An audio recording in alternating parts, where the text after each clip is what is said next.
Perkenalkan, nama saya Hana Noviatna. Hai guys, kenalin nama aku Kristantin Violita. Hai guys, perkenalkan saya Ilham Muhammad. Halo teman-teman, perkenalkan nama saya Yusinus Vandias Taika Putra. Halo guys, kenalin aku Dina Pujanti. Setelah pertama kali Hana ingin menjelaskan tentang apa itu perbedaan dari PPh pasal 22, PPh pasal 23 dan juga PPh final. Nah, yang pertama itu adalah PPh pasal 22 yang merupakan peraturan pemungutan pajak penghasilan badan dari wajib pajak yang melakukan kegiatan impor atau dari pembeli atas penjualan barang mewah tersebut. Sedangkan pada PPh pasal 23 teman-teman, yaitu pajak yang dipotong atas penghasilan yang berasal dari modal, penyerahan jasa, atau hadiah dan penghargaan selain yang telah dipotong pada PPh pasal 21. Pasal 23 itu biasanya dikenakan pada saat transaksi di antara dua pihak. Pihak yang pertama berlaku sebagai penjual atau penerima penghasilan, atau pihak yang memberi jasa akan dikenakan PPh pasal 23. Sementara pihak pemberi penghasilan atau pembeli atau pihak penerima atas jasa tersebut akan memotong dan melaporkan ke kantor pajaknya. Nah teman-teman, yang ketiga yaitu PPh final. PPh final merupakan pajak yang dikenakan langsung saat wajib pajak menerima penghasilan. Pajak final tersebut biasanya langsung disetor oleh wajib pajak. Karena sifat pungutannya itu yang merupakan final, PPh final tidak lagi terhitung dalam pelaporan SPT tahunan, meskipun nantinya tetap harus dilaporkan. Berdasarkan sifat pemotongan atau pemungutannya, PPh dibagi menjadi dua, yaitu PPh final dan tidak final. PPh final merupakan pajak yang dikenakan dengan tarif dasar pengenaan pajak tertentu atas penghasilan yang diterima atau diperoleh sepanjang tahun berjalan. Penghasilan yang dikenakan PPh final tidak akan dihitung lagi di SPT tahunan untuk dikenakan tarif umum bersama dengan penghasilan lainnya. PPh yang sudah dipotong atau dibayarkan tersebut juga bukan merupakan kredit pajak di SPT tahunan. Secara sederhana, perbedaan PPh final dan tidak final itu adalah PPh final berarti pajak yang sudah selesai, sedangkan PPh yang bersifat tidak final berarti kebalikan dari PPh final, yakni pajak yang belum selesai.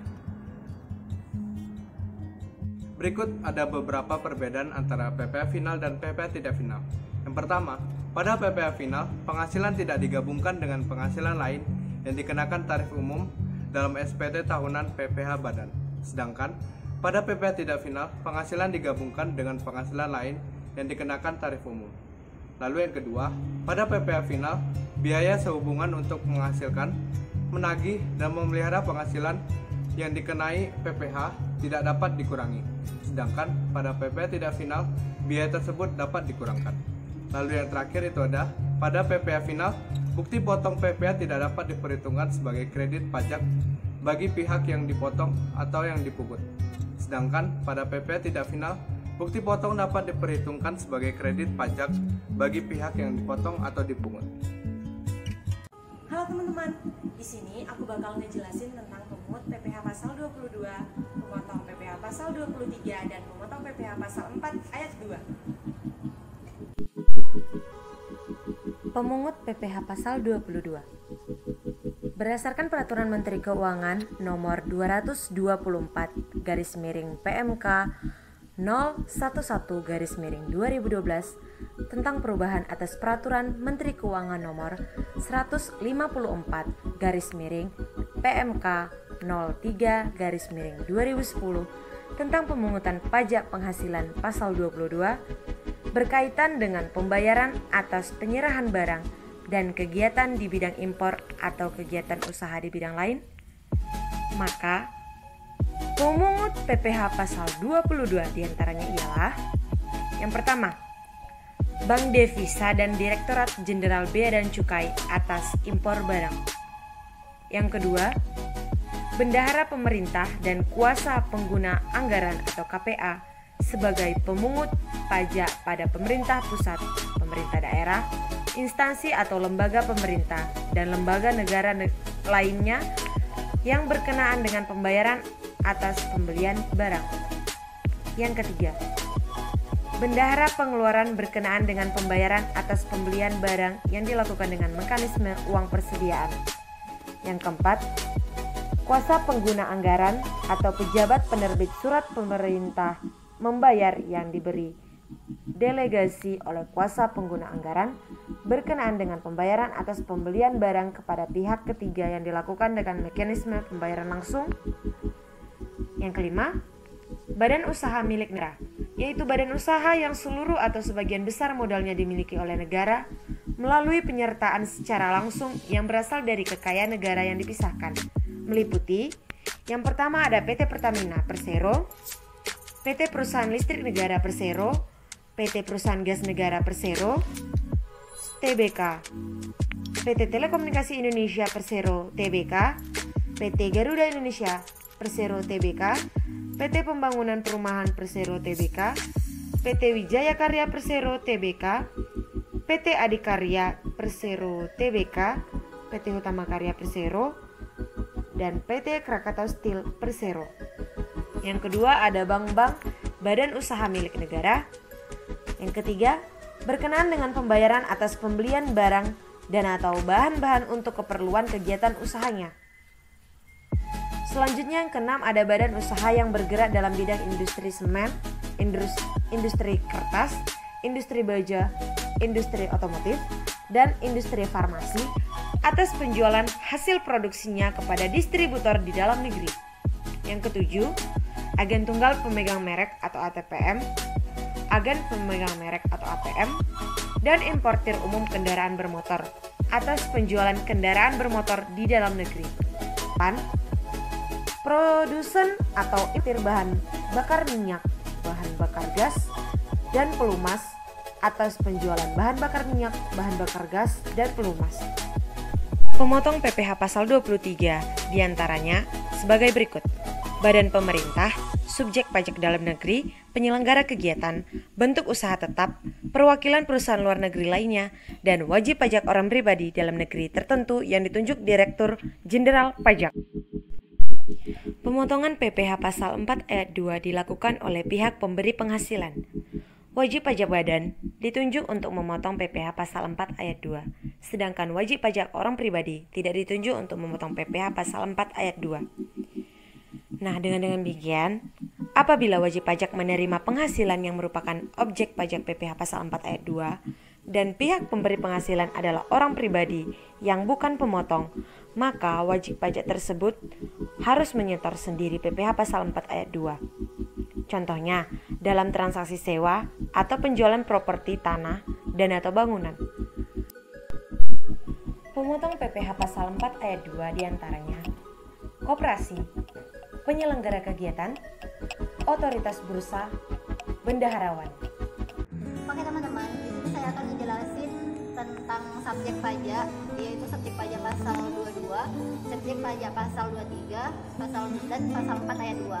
Yang pertama ada PPh pasal 22. PPh pasal 22 dikenakan kepada badan-badan usaha tertentu, baik milik pemerintah maupun swasta, yang melakukan kegiatan perdagangan ekspor, impor, dan reimpor.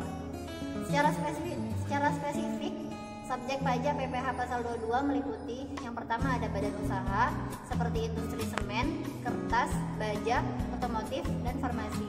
Yang kedua ada agen tunggal pemegang merek atau ATPM. Yang ketiga ada produsen atau importir bahan bakar minyak. Yang keempat ada badan usaha yang bergerak dalam bidang usaha industri baja. Dan yang terakhir ada pedagang pengumpul, yaitu seperti pengumpul hasil hutan, perkebunan, pertanian, dan lain sebagainya. Selanjutnya, subjek pajak untuk pasal 4 ayat 2. Subjek pajak yang karena ketentuan dari pasal 4 ayat 2 Undang-Undang PPh menjadi WPDN atau wajib pajak dalam negeri adalah semua subjek pajak yang memperoleh penghasilan berupa bunga deposito dan tabungan-tabungan lainnya, penghasilan dari transaksi saham dan sekuritas lainnya di bursa efek, penghasilan dari pengalihan harta berupa tanah dan atau bangunan, dan penghasilan tertentu lainnya. Selanjutnya subjek pajak untuk PPh pasal 23, yaitu yang pertama ada wajib pajak dalam negeri, lalu kemudian bentuk usaha tetap atau BUT, yang objek-objeknya akan dijelaskan oleh teman saya. Baik teman-teman, kita selanjutnya akan membahas tentang objek pajak atas pasal 22, pasal 23, dan pasal 4 ayat 2. Yang pertama kita akan membahas tentang objek pemungutan pasal PPh pasal 22. Objek pemungutannya terdiri atas impor barang, pembayaran atas pembelian barang yang dilakukan oleh Dirjen Anggaran Bendaharawan Pemerintah Pusat dan Daerah. Kemudian pembayaran atas pembelian barang yang dilakukan oleh BUMN atau BUMD yang dananya dari belanja negara dan belanja daerah. Selanjutnya penjualan hasil produksi di dalam negeri yang dilakukan oleh badan usaha yang bergerak di bidang industri, semen, rokok, kertas, baja, dan otomotif. Yang selanjutnya penjualan hasil produksi yang dilakukan oleh Pertamina dan badan usaha lain selain Pertamina yang bergerak di bidang BBM, jenis premix dan gas. Yang terakhir pembelian bahan-bahan untuk keperluan industri atau ekspor industri dan eksportir yang bergerak dalam sektor perhutanan, perkebunan, pertanian, perikanan, dan perdagangan dan pedagang pengumpul. Selanjutnya teman-teman, kita akan membahas tentang objek pajak yang dikenakan PPh pasal 23. Secara umum, hampir semua penghasilan bisa dikenakan ketentuan PPh pasal 23. Rinciannya bisa berupa yang pertama, dividen, yang kedua bunga termasuk premium, contoh dari imbalan sehubungan dengan jaminan pengembalian keuangan utang, yang ketiga royalti, yang keempat hadiah, penghargaan, bonus, dan sejenisnya selain yang telah dipotong pajak penghasilan, yaitu penghasilan yang diterima atau diperoleh wajib pajak dalam negeri orang pribadi yang berasal dari penyelenggara kegiatan sehubungan dengan pelaksanaan suatu kegiatan. Sewa dan penghasilan lain sehubungan dengan penggunaan harta kecuali sewa dari penghasilan lain sehubungan dengan yang telah dikenai PPh sebagaimana dimasukkan dalam pasal 4 ayat 2 Undang-Undang PPh. Dan yang keenam, yang terakhir, imbalan sehubungan dengan jasa teknik, jasa manajemen, jasa konstruksi, jasa konsultan, dan jasa lain selain jasa yang telah dipotong PPh sebagaimana dimaksud dalam pasal 21 Undang-Undang Pajak Penghasilan. Selanjutnya kita memasuki pengecualian pasal PPh pasal 23. PPh pasal 23 dikecualikan atas yang pertama penghasilan yang dibayar atau berulang kepada kamu. Yang kedua, sewa yang dibayar atau terutang sehubung dengan sewa guna usaha dengan opsi.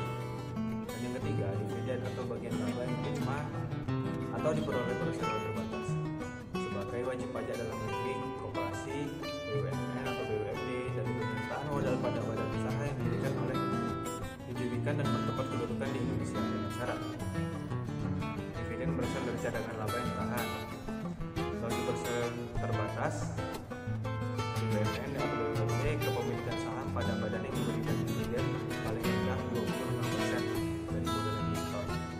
Kemudian bagian laba yang diterima atau diperoleh anggota dari Perserian Komanditer atau CP yang modalnya tidak terbagi atas saham-saham, persekutuan, perkumpulan, firma, dan fungsi termasuk memegang unit penyertaan kontrak investasi. Selanjutnya, SHU koperasi yang dibayarkan oleh koperasi kepada anggotanya. Penghasilan yang dibayarkan atau terutang kepada badan usaha atau jasa keuangan yang berfungsi sebagai penyalur, pinjaman, atau pembiayaan.